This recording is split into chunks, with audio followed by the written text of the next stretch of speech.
पितृपक्ष में अगर इन तीन चीजों का दान कर दिया तो इंसान चाहे करोड़पति हो या राजा जीवन भर गरीब ही रह जाता है। और यह बात शास्त्रों में साफ साफ लिखी है। नमस्कार प्रिय दर्शकों, हर हर महादेव।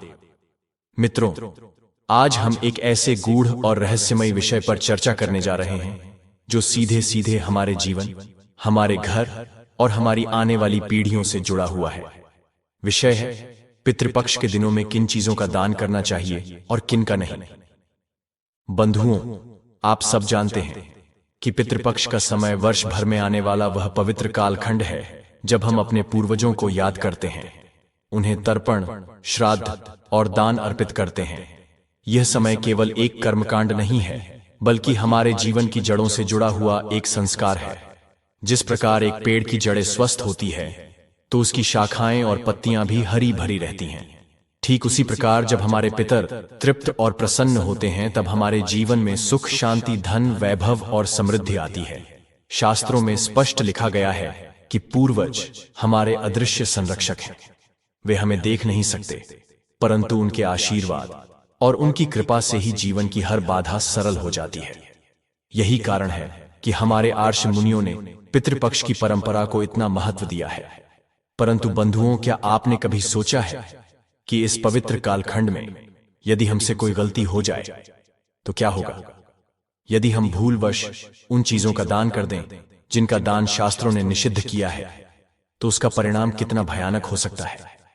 कहा जाता है कि पितरों को तृप्त करने का कार्य जितना सरल है उतना ही संवेदनशील भी, क्योंकि यहां छोटी सी भूल भी पूरे परिवार पर दरिद्रता, अशांति और क्लेश का बोझ डाल सकती है। शास्त्रों में लिखा है कि जो इंसान पितृपक्ष के दिनों में निषिद्ध वस्तुओं का दान करता है उसके घर की लक्ष्मी धीरे धीरे विदा हो जाती है।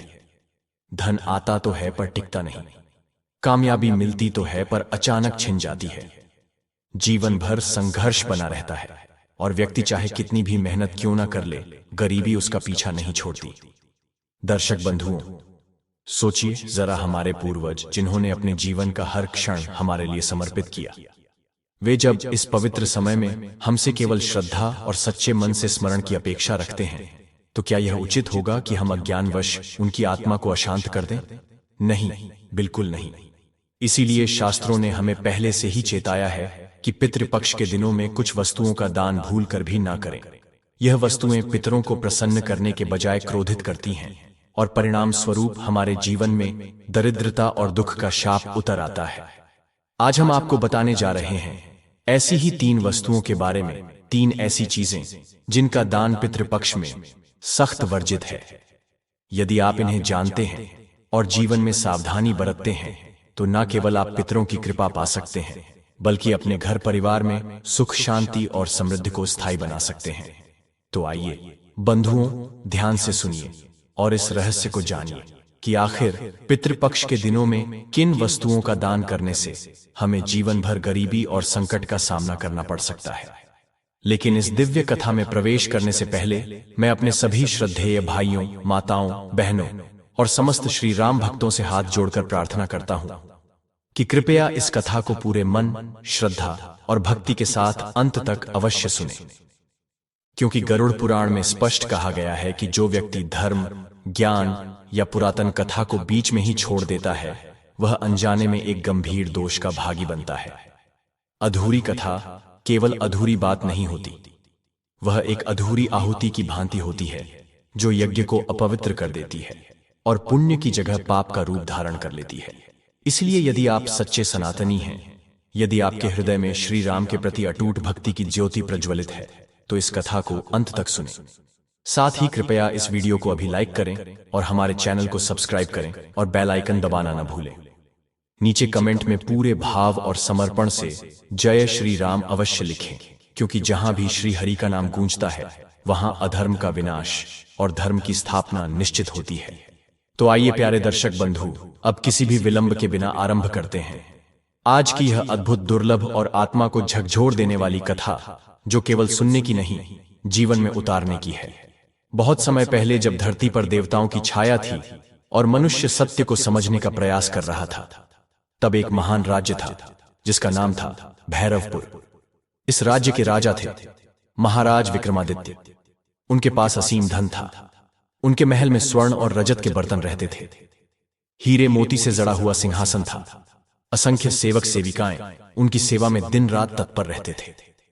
महाराज को लगता था कि संसार में उनसे बड़ा कोई नहीं है। हर सुबह वह अपने स्वर्ण दर्पण में अपना मुख देखते और सोचते, मैं कितना महान हूं, मेरे पास इतना धन है, इतनी शक्ति है, इतने लोग मेरी स्तुति करते हैं, ईश्वर भी अवश्य मुझसे प्रसन्न होंगे। वे प्रतिदिन देवालय जाते, बड़े बड़े पुरोहितों को बुलाते, स्वर्ण और बहुमूल्य पुष्प अर्पित करते। उन्हें प्रतीत होता कि प्रभु केवल धनवानों की सुनते हैं, किंतु महाराज यह नहीं जानते थे कि ईश्वर वास्तव में क्या चाहते हैं। इसी राज्य से दूर एक छोटे से गांव में रामदास नाम का एक निर्धन भक्त रहता था।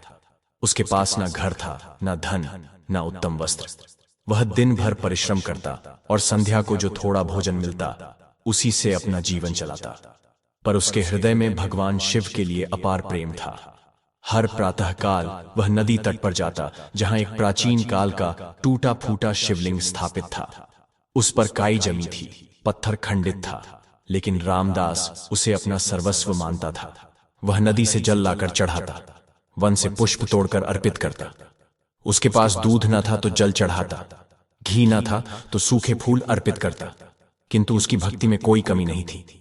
एक दिन की बात है, रामदास उसी भक्ति भाव से पूजा कर रहा था। फटे पुराने वस्त्र, कठोर परिश्रम से रूखे हाथ, लेकिन आंखों में भोलेनाथ के लिए गहरा प्रेम। वह प्रभु से ऐसे बात कर रहा था मानो सामने खड़े हों। हे भोलेनाथ, मेरे पास आपको देने के लिए स्वर्ण रजत कुछ नहीं है, बस यह निर्मल जल है, यह वन पुष्प है और यह हृदय है जो केवल आपके लिए धड़कता है। आप सबके हैं, निर्धन के भी और धनवान के भी। मुझे विश्वास है कि आप मुझसे प्रेम करते हैं। इतना कहते ही आकाश में मेघ गर्जन करने लगे, मंद वायु बहने लगी, मानो स्वयं महादेव उस क्षण अपने भक्त की सच्ची भक्ति स्वीकार कर रहे हो। रामदास ने देखा कि शिवलिंग से एक नीली पवित्र ज्योति निकल रही है। वह डरने के बजाय और भी प्रसन्न हो गया। उसके मन में आया, निश्चित ही भगवान मेरी पूजा से प्रसन्न है। उसी समय एक दिव्य आकाशवाणी गूंजी। ध्वनि कहीं से आ रही थी, पर दिखाई कहीं नहीं दे रही थी। उस वाणी में शांति थी, करुणा थी और अपार प्रेम था। रामदास मेरे प्रिय भक्त, यह वाणी सुनते ही रामदास समझ गया कि यह स्वयं भगवान शिव की वाणी है। वह तुरंत शिवलिंग के सामने झुककर बैठ गया। भगवान रामदास बोला, आप मुझ जैसे निर्धन पर इतनी कृपा क्यों कर रहे हैं? भगवान शिव की वाणी फिर गूंजी, रामदास, तू सोचता है कि तू निर्धन है, सोचता है कि तेरे पास कुछ नहीं है, परंतु भोले, तेरे पास वह खजाना है जो बड़े बड़े राजाओं के पास भी नहीं है। तेरे पास सच्चा प्रेम है, सच्ची भक्ति है। रामदास की आंखों से आंसू बहने लगे। वह बोला, भगवान, फिर भी मैं आपको वह सब नहीं दे सकता जो धनवान अर्पित करते हैं। वे स्वर्ण रजत चढ़ाते हैं, मैं तो केवल जल और पुष्प ही अर्पित कर सकता हूं। भगवान शिव हंसे। वह हंसी भी कृपा और प्रेम से भरी थी। रामदास, तू चिंता मत कर, बस तू एक काम कर, कल प्रातः राजा विक्रमादित्य के महल जा। मैं तुझे कुछ दिखाना चाहता हूं, पर याद रखना, अपने वास्तविक रूप में जाना। वस्त्र मत बदलना, आचरण मत बदलना, जैसा तू है वैसा ही जाना। रामदास थोड़ा घबरा गया, सोचने लगा, मैं राजा के महल कैसे जा सकता हूं? मेरे पास उत्तम वस्त्र भी नहीं है, राजा मुझे देखकर क्रोधित हो जाएगा। लेकिन यह तो भगवान का आदेश था, इसलिए उसने विनम्रता से हां कह दी। अगली सुबह रामदास डरते हुए महल की ओर चल पड़ा।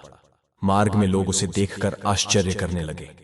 कोई कहता, यह निर्धन राजा के महल क्यों जा रहा है? कोई कहता, द्वारपाल इसे भीतर जाने ही नहीं देंगे। जब रामदास महल के द्वार पर पहुंचा, द्वारपाल ने उसे देखा। उसके वस्त्र फटे हुए थे, केश बिखरे थे और पैरों में पादुका तक नहीं थी।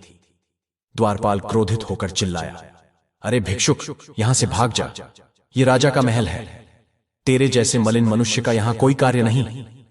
रामदास ने फोल्डेड हाथों से विनम्रता से कहा, महाशय, मुझे महाराज से मिलना है, मेरे भगवान ने मुझे भेजा है। द्वारपाल हंसने लगा, तेरा भगवान? अरे मूर्ख, क्या महाराज तेरे जैसे भिक्षुकों के लिए समय निकालेंगे? चल भाग यहां से। तभी अचानक आकाश में काले मेघ घिर आए, तेज वायु चलने लगी और महल के विशाल द्वार अपने आप खुल गए। द्वारपाल आश्चर्य से स्तब्ध रह गया। रामदास ने इसे भगवान का संकेत माना और महल के भीतर प्रवेश कर गया। राजा विक्रमादित्य अपने स्वर्ण सिंहासन पर बैठे थे। उनके सामने मंत्री और दरबारी खड़े थे और वे किसी महत्वपूर्ण विषय पर चर्चा कर रहे थे। तभी रामदास दरबार में पहुंच गया। जैसे ही राजा ने रामदास को देखा, उनका मुख क्रोध से भर उठा। यह मलिन भिक्षुक यहां कैसे आ गया? द्वारपाल कहां है? इसे तुरंत बाहर निकाला जाए। रामदास ने हाथ जोड़कर शांत स्वर में कहा, महाराज, मैं आपसे कुछ मांगने नहीं आया हूं, मैं केवल आपको कुछ बताने आया हूं। राजा हंसने लगे। दरबारी भी जोर जोर से हंसने लगे। अरे भिक्षुक, तू हमें कुछ बताएगा?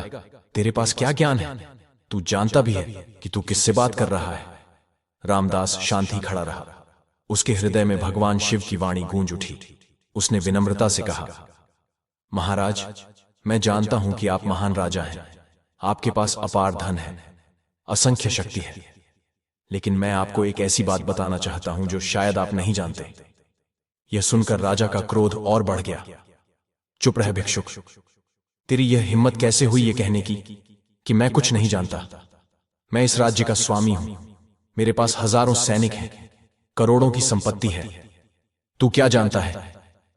रामदास हाथ जोड़कर बोला, महाराज, मैं आपकी महिमा को नकार नहीं रहा, पर मैं केवल यह कहना चाहता हूं कि भगवान की दृष्टि में राजा और रंक में कोई अंतर नहीं है। प्रभु सबको एक ही दृष्टि से देखते हैं। यह सुनते ही राजा और भी क्रोधित हुआ। कैसी निरर्थक बात कर रहा है तू? भगवान राजाओं से अधिक प्रेम करते हैं, क्योंकि राजा स्वर्ण और रजत चढ़ाते हैं। और तू क्या अर्पित करता है? जल और सूखे पुष्प। रामदास शांत स्वर में बोला, हां महाराज, मैं तो केवल जल और वन पुष्प ही चढ़ा सकता हूं, किंतु मेरे पास एक और चीज है, मेरा सच्चा प्रेम। वही मैं अपने प्रभु को अर्पित करता हूं। दरबारियों ने कहा, महाराज, इस पागल की बातों में मत पड़िए। यह एक निर्धन भिक्षुक है, इसे दरबार से निकाल दीजिए। लेकिन तभी एक अद्भुत घटना हुई। दरबार में शीतल वायु बहने लगी। एक मधुर दिव्य सुगंध पूरे प्रसाद में फैल गई। सब लोग आश्चर्यचकित हो उठे। फिर एक रहस्यमयी आकाशवाणी गूंजी। विक्रमादित्य वाणी सुनते ही राजा और सारे दरबारी भयभीत हो गए। उन्हें समझ नहीं आया कि यह स्वर्ग कहां से आ रहा है। मैं शिव हूं। वाणी पुनः गूंजी, आज मैं तुम दोनों को एक परीक्षा देने आया हूं। राजा विक्रमादित्य अवाक रह गया। उसके मुख से शब्द ना निकले। वह तुरंत सिंहासन से उतरकर भूमि पर गिर पड़ा। भगवान, उसने कहा, आप यहां स्वयं कैसे पधारे? मैं आपका सबसे बड़ा भक्त हूं। मैं आपको प्रतिदिन स्वर्ण और रजत अर्पित करता हूं। लेकिन अब भगवान शिव की वाणी में कठोरता थी। विक्रमादित्य, तू कहता है कि तू मेरा सबसे बड़ा भक्त है, तो फिर तूने मेरे रामदास के साथ ऐसा व्यवहार क्यों किया? क्या तुझे लगता है कि मैं केवल राजाओं से ही प्रेम करता हूं? राजा ने घबराकर कहा, परंतु भगवान, यह तो एक निर्धन मनुष्य है, इसके पास कुछ भी नहीं है। भगवान शिव ने कहा, यही तेरी भूल है। तू सोचता है कि भक्ति का मूल्य धन से आंका जाता है।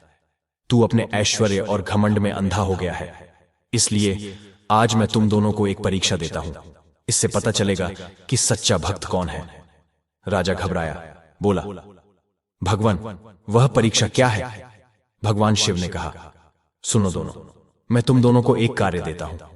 तुम्हें मेरे लिए एक मंदिर बनाना है, पर यह साधारण मंदिर नहीं होगा।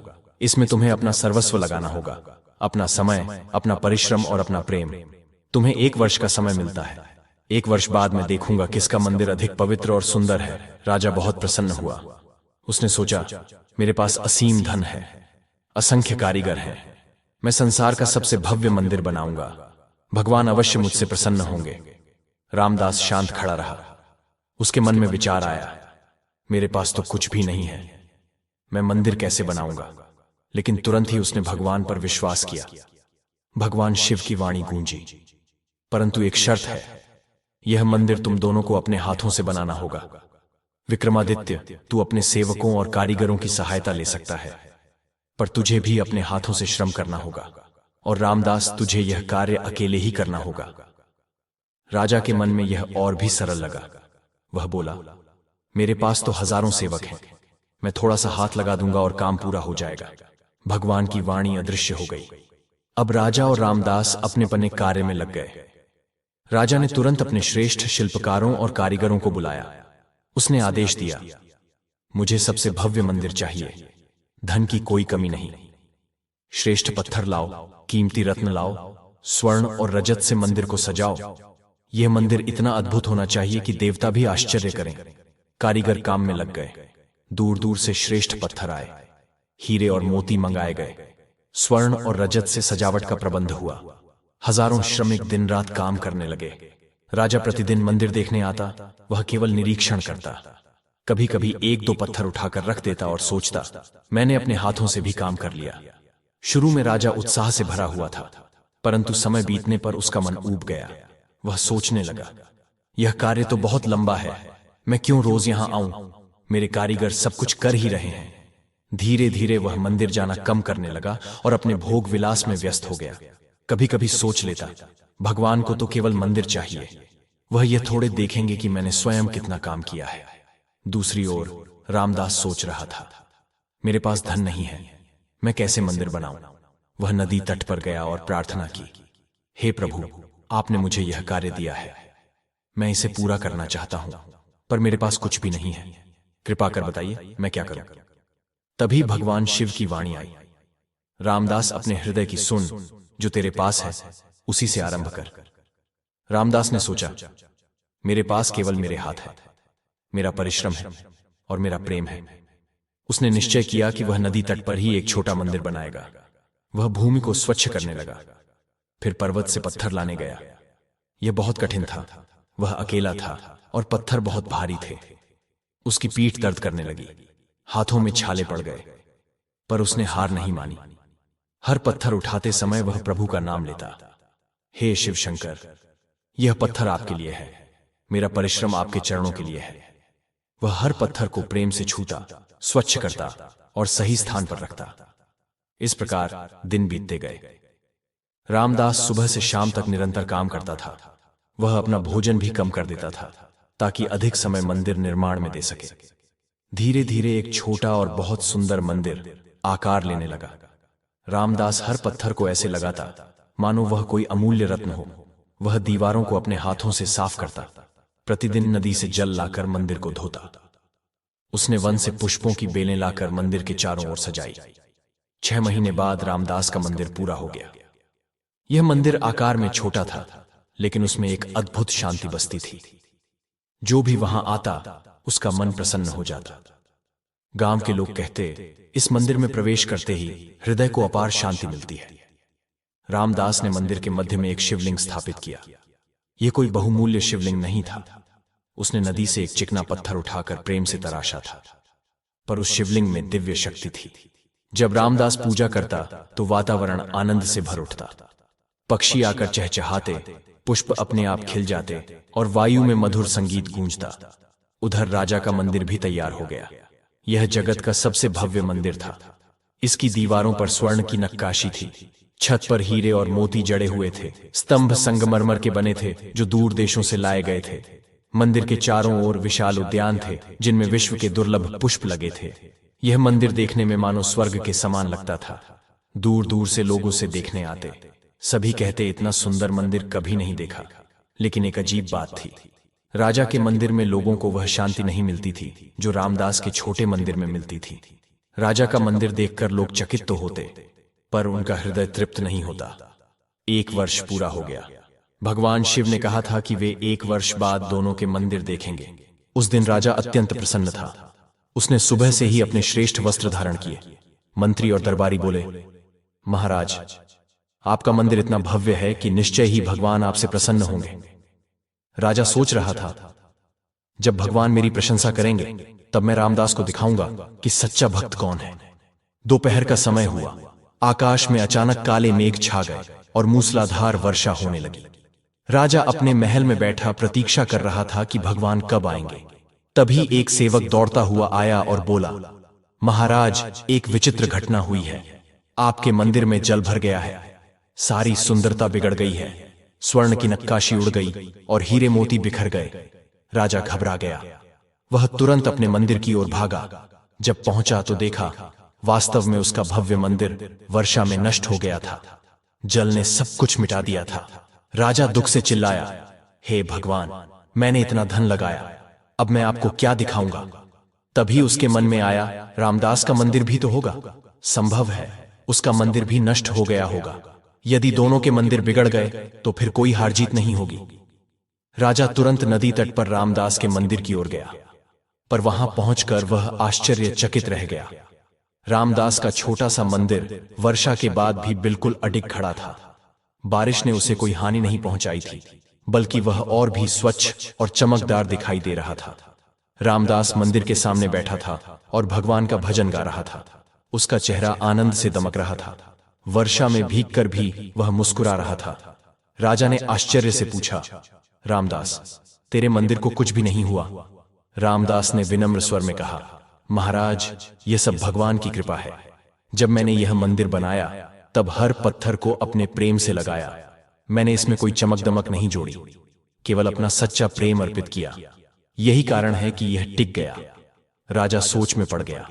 उसका भव्य मंदिर टूट गया और इस निर्धन का साधारण मंदिर सुरक्षित रहा। तभी आकाश में फिर भगवान शिव की दिव्य वाणी गूंजी, विक्रमादित्य और रामदास, आओ, अब समय आ गया है कि मैं तुम्हारे कार्य देखूं। राजा घबरा गया और बोला, भगवान, मेरे मंदिर को वर्षा ने नष्ट कर दिया है। मैं जानता हूं यह मेरी असफलता है। भगवान शिव ने कहा, यह कोई दुर्घटना नहीं थी, यह मेरी परीक्षा का एक हिस्सा था। मैं देखना चाहता था कि तुम्हारे मंदिर कितने सुदृढ़ हैं। फिर भगवान बोले, विक्रमादित्य, तूने सचमुच एक भव्य मंदिर बनाया, परंतु उसमें प्रेम नहीं था, केवल धन था। तेरे हाथों का परिश्रम उसमें नहीं था। तूने दूसरों से कार्य कराया, इसीलिए जब कठिन समय आया तेरा मंदिर टिक नहीं सका।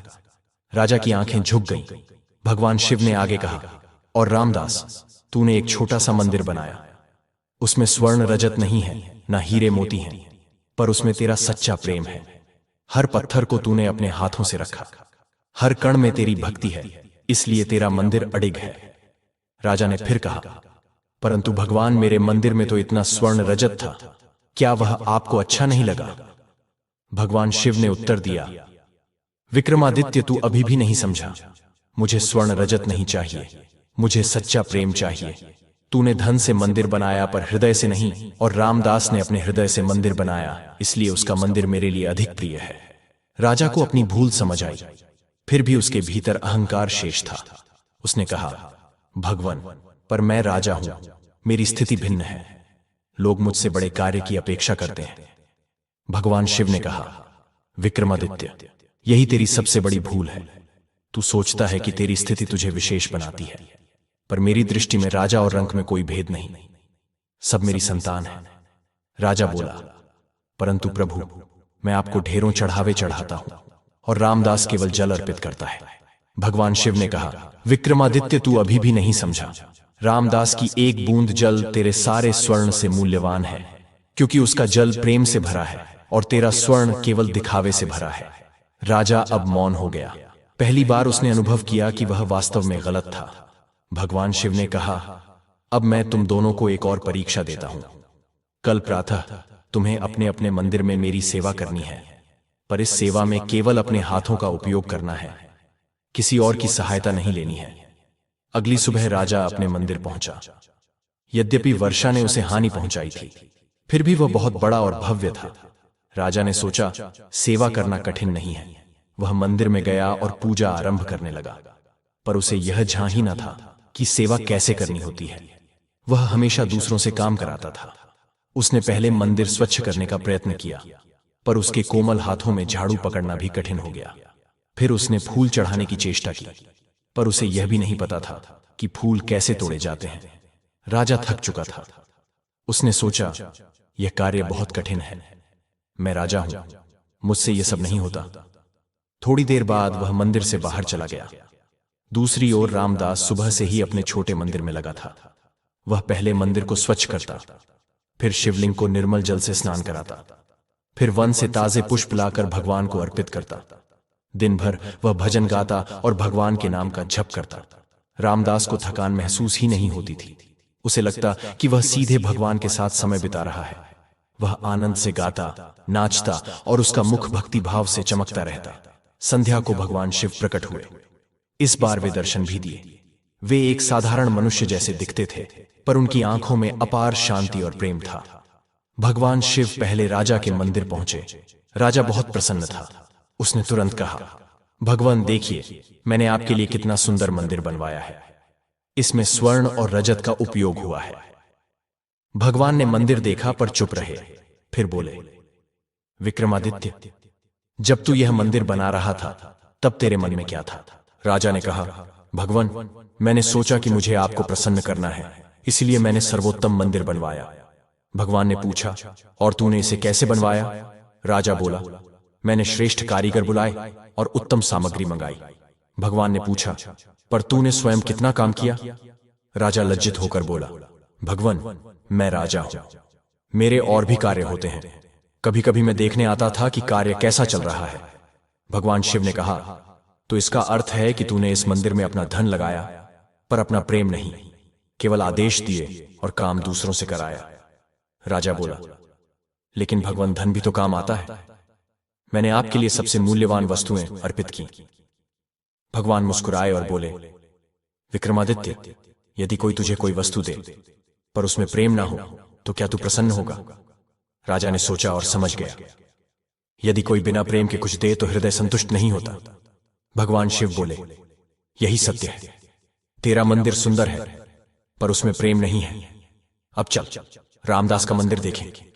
राजा और भगवान शिव दोनों रामदास के मंदिर पहुंचे। वर्षा थम चुकी थी और सूर्य की किरणें चमक रही थीं।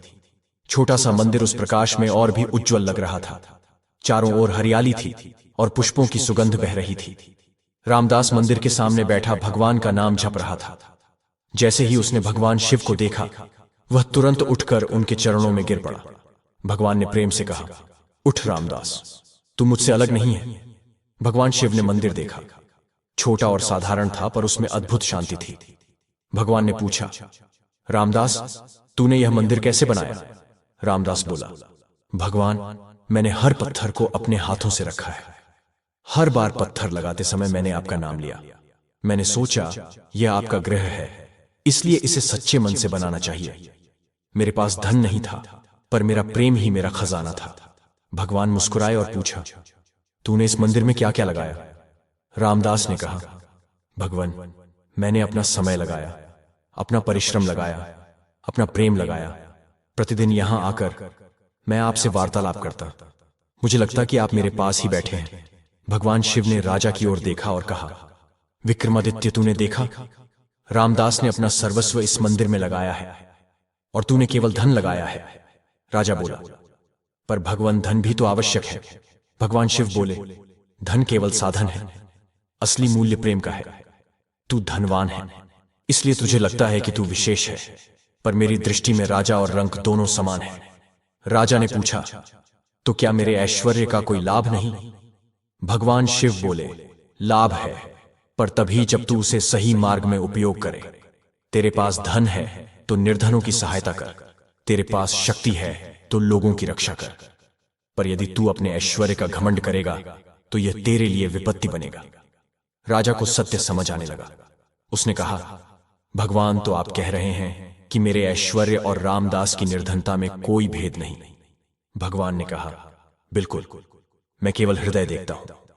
हृदय में प्रेम है या नहीं, यही सबसे बड़ा मापदंड है।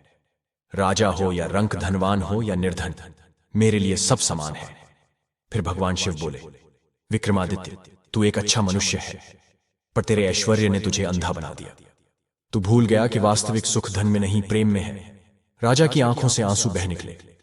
उसने हाथ जोड़कर कहा, भगवान, मुझे क्षमा कर दीजिए, मैं गलत था। मैंने रामदास के साथ बुरा व्यवहार किया था।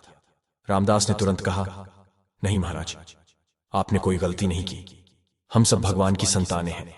भगवान शिव बोले, देखा विक्रमादित्य, रामदास के हृदय में तेरे लिए कोई क्रोध नहीं है, क्योंकि वह समझ चुका है कि सब आत्माएं एक ही परमात्मा के रूप हैं।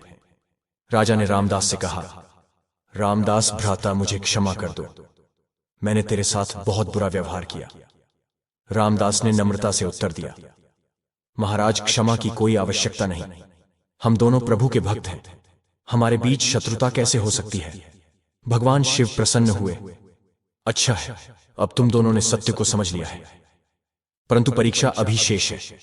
राजा और रामदास दोनों ने फोल्डेड हाथों से कहा, जी भगवान, आदेश दीजिए। भगवान शिव बोले, तुम दोनों को 1 महीने तक एक दूसरे का स्थान लेना होगा। विक्रमादित्य, तू 1 महीने निर्धन बनकर रहेगा और रामदास तू 1 महीने राजा बनकर रहेगा।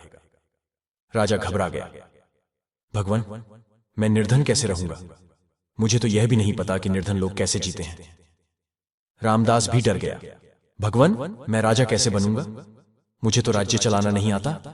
भगवान शिव ने कहा, यही मैं देखना चाहता हूं। क्या तुम दोनों एक दूसरे की कठिनाई को समझ सकते हो? क्या तुम स्वयं को दूसरे की स्थिति में रख सकते हो? राजा बोला, भगवान, यह तो बहुत कठिन कार्य है। भगवान शिव ने उत्तर दिया, कठिन इसलिए लगता है क्योंकि तूने कभी दूसरों की पीड़ा को समझने का प्रयत्न नहीं किया। जब तू निर्धन होकर देखेगा तब जान पाएगा कि निर्धनता क्या है, और जब रामदास राजा बनेगा तब उसे पता चलेगा कि राज्य के उत्तरदायित्व कितने बड़े होते हैं। रामदास ने कहा, भगवान, यदि यह आपकी इच्छा है तो मैं तैयार हूं। राजा भी मान गया। जैसी आपकी आज्ञा। प्रभु भगवान शिव ने अपनी शक्ति से राजा को निर्धन बना दिया और रामदास को राजा पर यह केवल बाहरी परिवर्तन था। उनके हृदय वैसे ही रहे। प्रथम दिन ही राजा को कठिनाई का अनुभव हुआ। वह एक छोटी कुटिया में रहने लगा, फटे वस्त्र पहने और भोजन के लिए स्वयं परिश्रम करना पड़ा। उस दिन वह बहुत व्याकुल हुआ। यह कैसा जीवन है? हर वस्तु के लिए इतना परिश्रम, भोजन इतना सादा और शयन का स्थान इतना कठोर। पर धीरे धीरे राजा को भिन्न अनुभव होने लगे। अपने हाथों से काम करने पर उसे एक अद्भुत संतोष मिलता। परिश्रम से अर्जित भोजन उसे अत्यंत स्वादिष्ट लगता।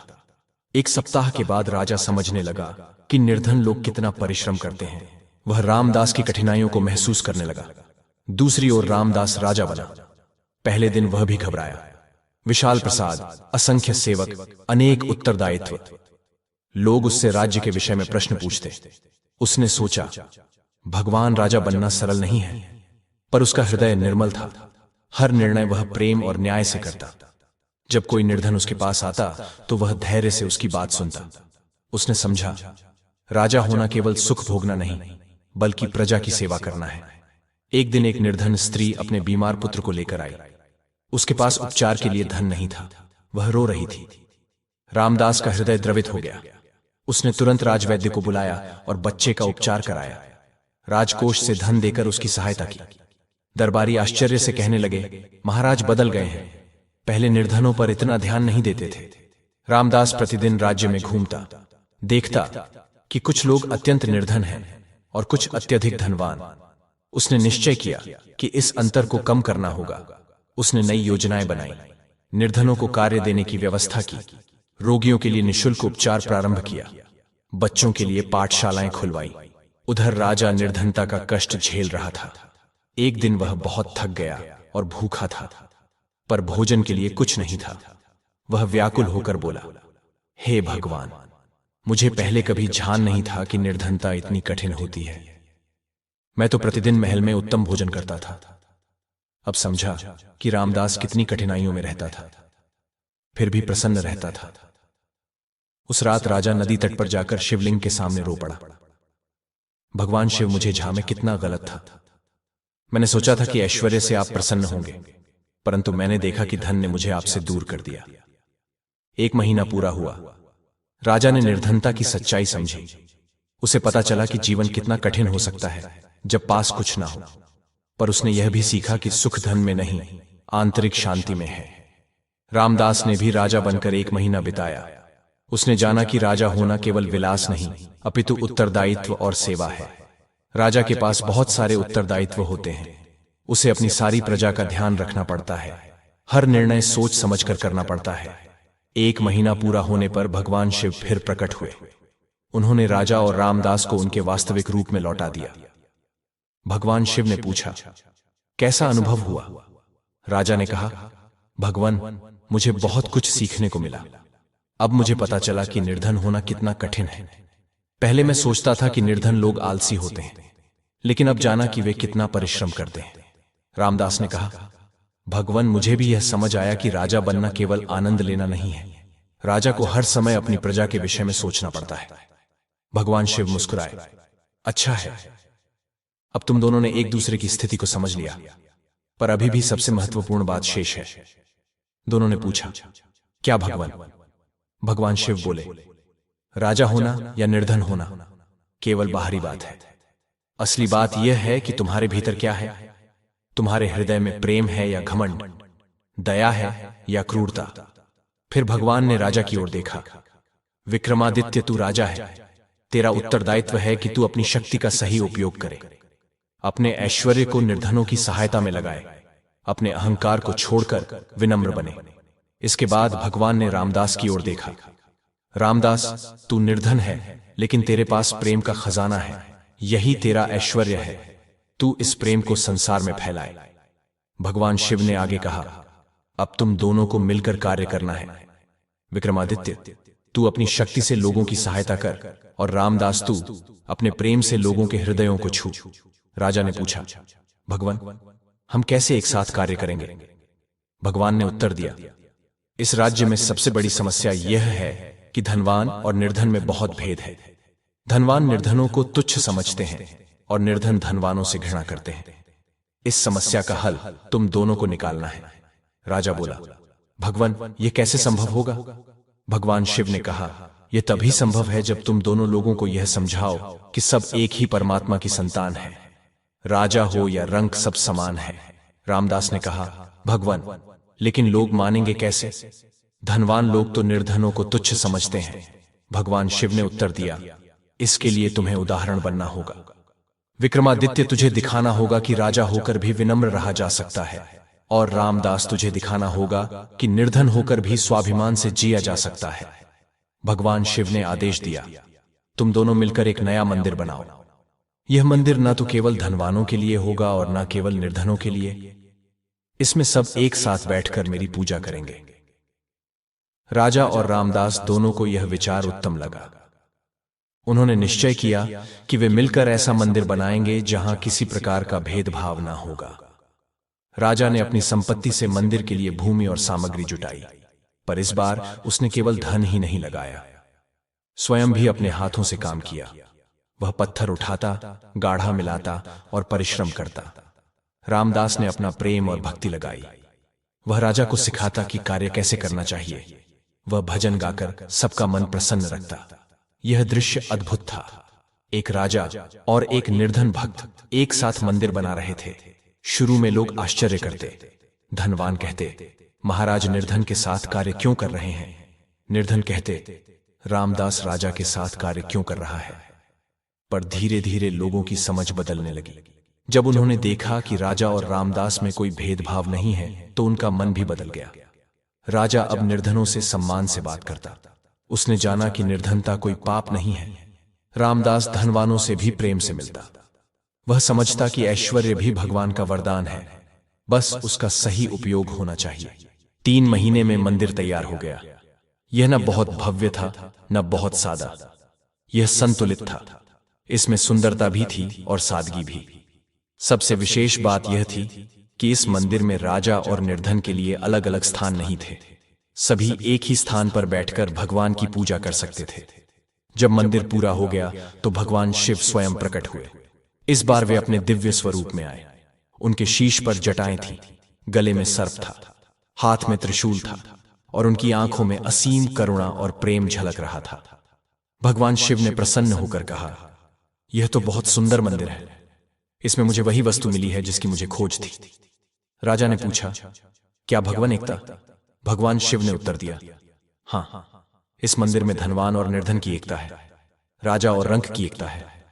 यही मैं चाहता था। फिर भगवान बोले, विक्रमादित्य, अब तू समझ गया है कि वास्तविक ऐश्वर्य क्या है। वास्तविक ऐश्वर्य हृदय का ऐश्वर्य है। तेरे पास स्वर्ण और रजत है, यह ठीक है, लेकिन यदि तू उसका घमंड करता है तो वही तेरे लिए विष बन जाता है। राजा ने सिर झुकाकर कहा, जी भगवान, अब मुझे समझ आ गया है। मैं अपनी संपत्ति का उपयोग केवल लोगों की भलाई के लिए करूंगा। भगवान शिव ने रामदास की ओर देखा और कहा, रामदास, तू भी समझ गया है कि निर्धनता कोई लज्जा की बात नहीं है। तेरे पास धन नहीं है, पर तेरे पास प्रेम का खजाना है। यह किसी भी स्वर्ण रजत से अधिक मूल्यवान है। रामदास ने हाथ जोड़कर कहा, जी भगवान, मैं अपने प्रेम को संसार में फैलाऊंगा। भगवान शिव ने कहा, उत्तम, पर अब तुम्हारी वास्तविक परीक्षा आरंभ होती है। अब तुम्हें दूसरों को भी यह सिखाना होगा कि राजा और रंक में कोई भेद नहीं है। दोनों ने पूछा, कैसे भगवान? भगवान शिव ने उत्तर दिया, तुम्हें अपने जीवन से उदाहरण देना होगा।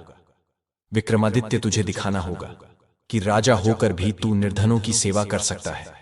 और रामदास, तुझे दिखाना होगा कि निर्धन होकर भी तू समाज के लिए योगदान दे सकता है। और सबसे बड़ी बात, तुम दोनों यह दिखाओ कि मित्रता और प्रेम में कोई धनवान या निर्धन नहीं होता। तुम्हारी यह मित्रता लोगों के लिए एक शिक्षा बनेगी। राजा और रामदास ने वचन दिया, भगवान, हम आपका संदेश संसार में फैलाएंगे। भगवान शिव अदृश्य हो गए, लेकिन उनका संदेश राजा और रामदास के हृदय में गहराई से बस गया। अगले दिन से ही राजा ने राज्य में बड़े परिवर्तन किए। उसने घोषणा की, अब राज्य के हर मंदिर में धनवान और निर्धन एक साथ बैठकर पूजा करेंगे, और राज दरबार में कोई भी मनुष्य आकर अपनी समस्या रख सकता है, चाहे वह कितना भी निर्धन क्यों ना हो। राजा स्वयं हर सप्ताह निर्धन बस्तियों में जाता, लोगों से मिलता, अपने हाथों से उन्हें भोजन वितरित करता। लोग पहले चकित हुए, फिर आनंदित हो गए। शुरू में धनवान लोग राजा की इस आदत से असंतुष्ट थे। वे कहते, महाराज का मन बदल गया है, वे निर्धनों के साथ कैसे बैठ सकते हैं? लेकिन राजा ने उन्हें समझाया, हम सब एक ही ईश्वर की संतान हैं। अमीरी गरीबी केवल बाहरी बातें हैं, भीतर से हम सब एक ही हैं। धीरे धीरे धनवानों का भी मन बदलने लगा। जब उन्होंने देखा कि महाराज स्वयं निर्धनों की सेवा कर रहे हैं, तो वे भी लज्जित हुए। कई धनवानों ने भी निर्धनों की सहायता करना शुरू किया। रामदास भी अपने मार्ग पर लगा रहा। वह गांव गांव जाकर लोगों को भगवान का संदेश सुनाता। वह कहता, भाइयों, हम सब भगवान की आंखों में समान हैं, कोई छोटा नहीं, कोई बड़ा नहीं। पहले लोग रामदास की बातों पर विश्वास नहीं करते थे। वे कहते, तू निर्धन है, तू क्या जानता है? लेकिन रामदास हार नहीं मानता था। वह धैर्य और प्रेम से एक एक व्यक्ति को समझाता रहता। धीरे धीरे लोगों को उसकी बातों में सत्य दिखने लगा। एक दिन एक धनवान सेठ रामदास के पास आया। वह बहुत परेशान था। उसका पुत्र गंभीर रोग से पीड़ित था और कोई भी उपचार काम नहीं कर रहा था।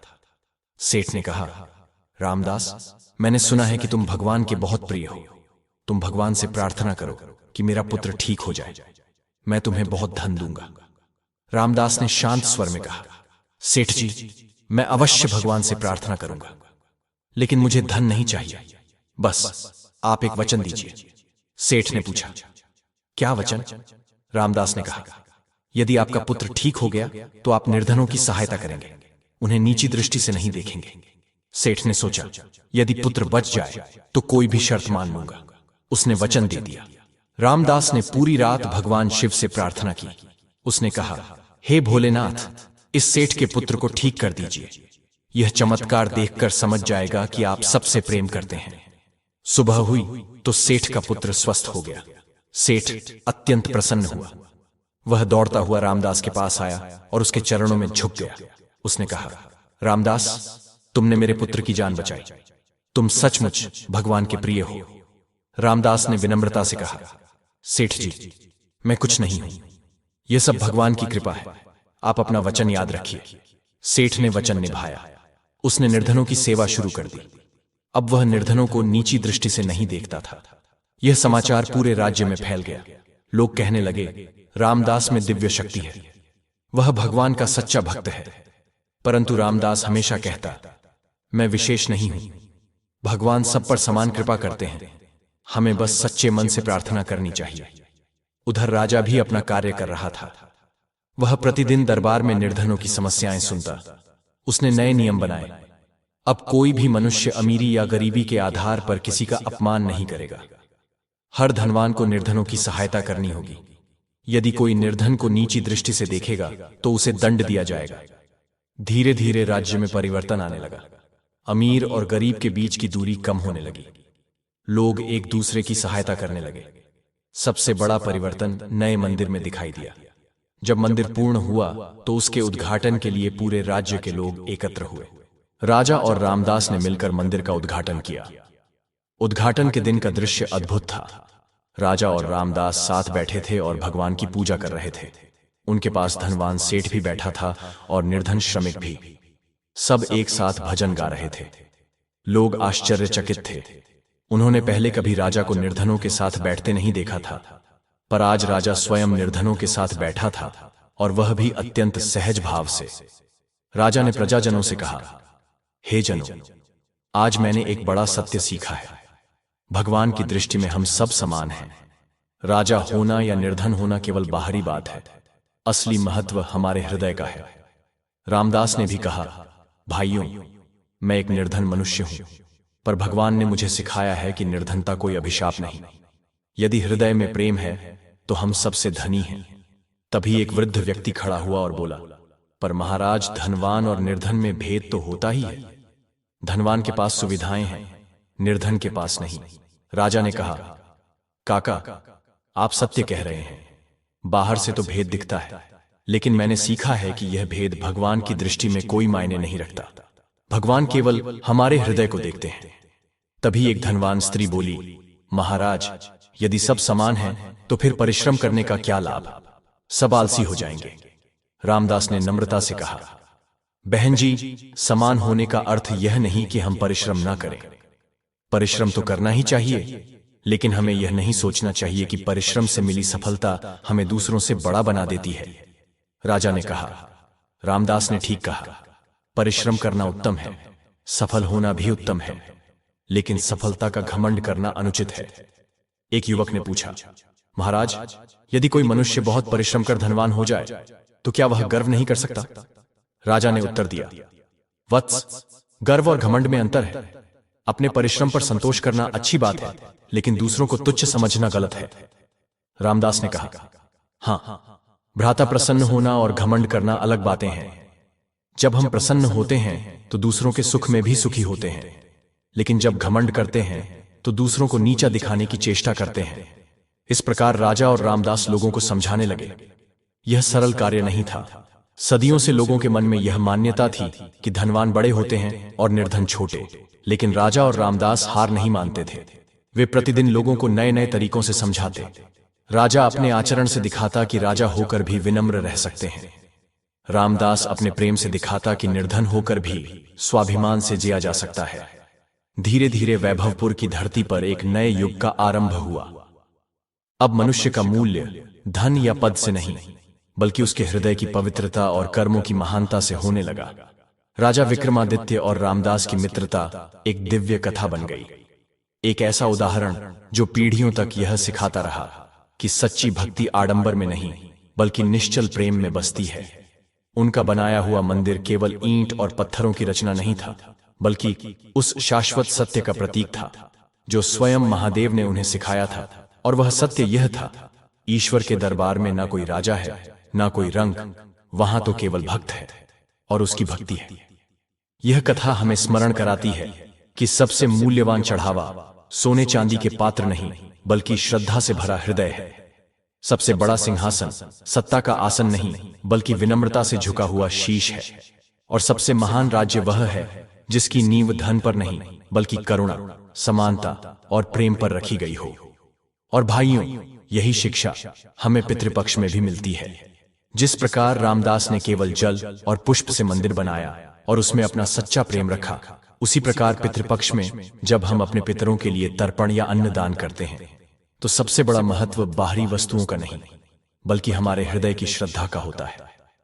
पितर तभी प्रसन्न होते हैं जब हम पूरे भाव से, सच्चे मन से उनकी सेवा करते हैं। जैसे राजा का स्वर्ण से सजा मंदिर टिक नहीं पाया क्योंकि उसमें प्रेम नहीं था, वैसे ही यदि हम केवल दिखावे के लिए दान करेंगे तो उसका कोई फल नहीं मिलेगा। पितृपक्ष हमें यह सिखाता है कि विनम्रता और करुणा से किया गया छोटा सा अन्नदान भी पितरों को तृप्त कर देता है। जिस तरह रामदास ने अमीर गरीब का भेद मिटाकर प्रेम और समानता दिखाई, उसी तरह पितृपक्ष में हमें भी यही ध्यान रखना चाहिए कि पितर तब प्रसन्न होते हैं जब हम सबको समान दृष्टि से देखें और निर्धनों की सेवा करें। पितरों को सोने चांदी के थालों से अधिक प्रिय है श्रद्धा से भरा एक लोटा जल।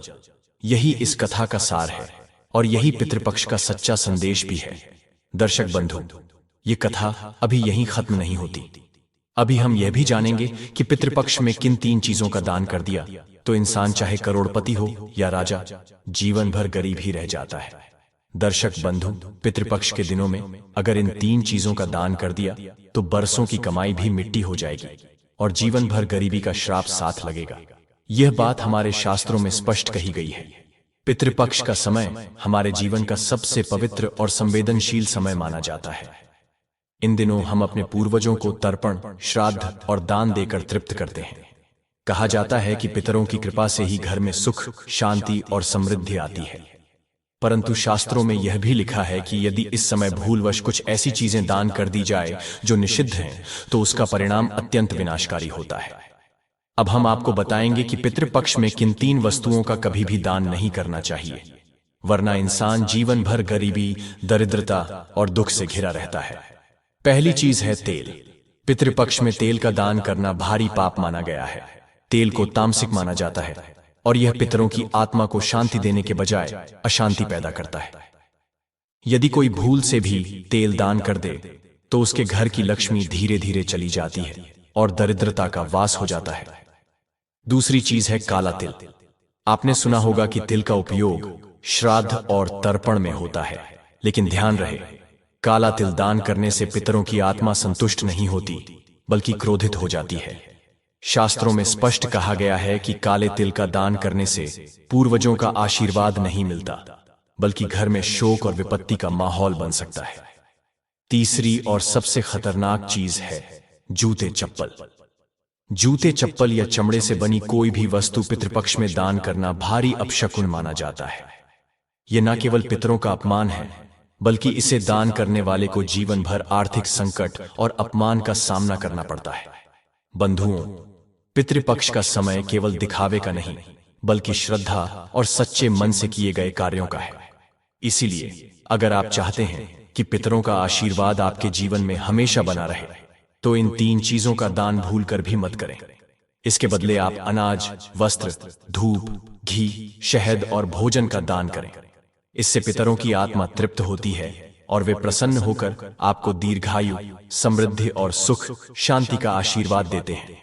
तो बंधुओं, अब जब आप पितृपक्ष में श्राद्ध और तर्पण करेंगे तो इन 3 निषिद्ध वस्तुओं से दूर रहिएगा।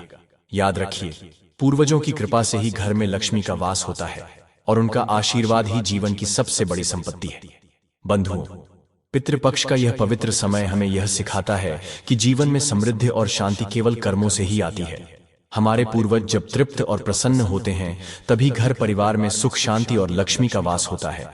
परंतु यदि हम अज्ञान या लापरवाही में शास्त्र वर्जित चीजों का दान कर दें, तो वही पितर नाराज होकर हमारी समृद्धि छीन लेते हैं और दरिद्रता को आमंत्रित कर देते हैं। आज आपने जाना कि पितृपक्ष में तेल, काला तिल और जूते, चप्पल जैसी वस्तुओं का दान क्यों वर्जित है और इनसे हमें क्यों बचना चाहिए। यदि इनसे दूर रहकर हम श्रद्धा से अन्न, वस्त्र, धूप, घी और भोजन का दान करें तो पितर प्रसन्न होकर जीवन भर आशीर्वाद देते हैं। तो बंधुओं, ये केवल शास्त्रीय नियम ही नहीं, बल्कि एक गहरी सीख भी है कि हमें हर काम सोच समझकर करना चाहिए और अपने कर्मों में सावधानी रखनी चाहिए, क्योंकि पितरों की कृपा ही सबसे बड़ा खजाना है और जब वे प्रसन्न होते हैं तो जीवन में हर प्रकार की समृद्धि अपने आप चली आती है। प्रिय दर्शकों, आशा है कि इस कथा से आपको गहरा ज्ञान और प्रेरणा मिली होगी। अगर आपको यह कथा अच्छी लगी हो तो इस वीडियो को लाइक करें, कमेंट में लिखें जय पितृदेव, और ऐसी ही भक्तिपूर्ण और ज्ञानवर्धक कथाएं सुनने के लिए हमारे चैनल को अभी सब्सक्राइब करें। नोटिफिकेशन बेल दबाना ना भूलें ताकि अगली पावन कथा का आशीर्वाद सबसे पहले आपको प्राप्त हो।